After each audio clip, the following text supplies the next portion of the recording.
اعوذ باللہ من الشیطان الرجیم بسم اللہ الرحمن الرحیم۔ السلام علیکم ناظرین، جو شخص محرم کے تیسرے جمعے ایک مرتبہ یہ کلمات پڑھے گا تو اللہ تعالیٰ اس کے 1,00,000 گناہ معاف اور 1,00,000 حاجات پوری فرمائے گا انشاءاللہ۔ آج محرم کا تیسرا جمعہ ہے، بہترین دن جس دن سورج طلوع ہوتا ہے وہ جمعے کا دن ہوتا ہے۔ یہ دن تمام دنوں سے افضل دن ہے۔ نبی کریم صلی اللہ علیہ وسلم نے فرمایا، جو شخص جمعے کے دن اچھی طرح وضو کرتا ہے، پھر جمعے کی نماز کے لیے آتا ہے، خوب دھیان سے خطبہ سنتا ہے اور خاموش رہتا ہے تو اس جمعے سے گزشتہ جمعے تک اور مزید 3 دن کے گناہ معاف کر دیے جاتے ہیں۔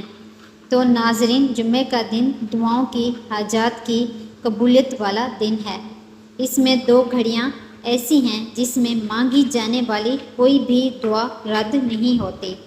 تو آپ نے عصر کی نماز کے بعد یہ کلمات پڑھنے ہیں، یہ تسبیح پڑھنی ہے۔ ان کو 1 مرتبہ پڑھ لیں، آپ کے سارے گناہ معاف ہو جائیں گے۔ سمندر کی جھاگ کے برابر ہی کیوں نہ ہوں، آپ کی تمام دعائیں قبول ہوں گی۔ بس آپ نے پورے دل سے، عاجزی سے، انکساری سے ان کلمات کو پڑھنا ہے۔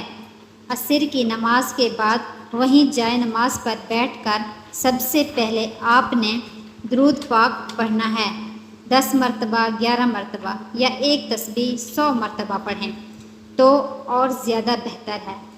پھر آپ نے 1 مرتبہ یا 3 مرتبہ لا الہ الا اللہ پڑھنا ہے۔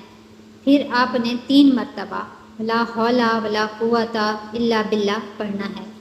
پھر آپ نے 3 مرتبہ سبحان اللہ و بحمدہ سبحان اللہ العظیم ان کلمات کو پڑھنا ہے۔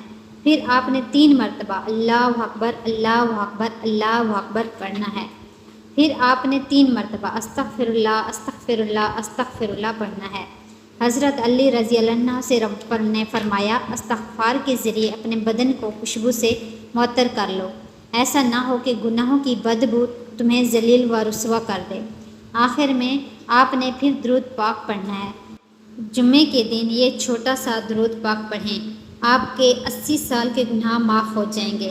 نبی پاک صلی اللہ علیہ وسلم نے فرمایا، جو شخص جمعے کے دن یہ درود پاک 80 بار پڑھے گا تو اس کے 80 سال کے گناہ معاف ہو جائیں گے اور 80 سال کی عبادت کا ثواب ملتا رہے گا۔ وہ درود پاک یہ ہے، اللہم صلی علی محمد النبی الامی وعلی آلہ وسلم تسلیما۔ تو آپ نے محرم کے تیسرے جمعے کے دن یہ عمل لازمی کرنا ہے۔ اگر آپ کو ویڈیو اچھی لگی ہے، اسے آپ نے لائک کرنا ہے، شیئر کرنا ہے اور چینل کو سبسکرائب کرنا ہے۔ جزاک اللہ۔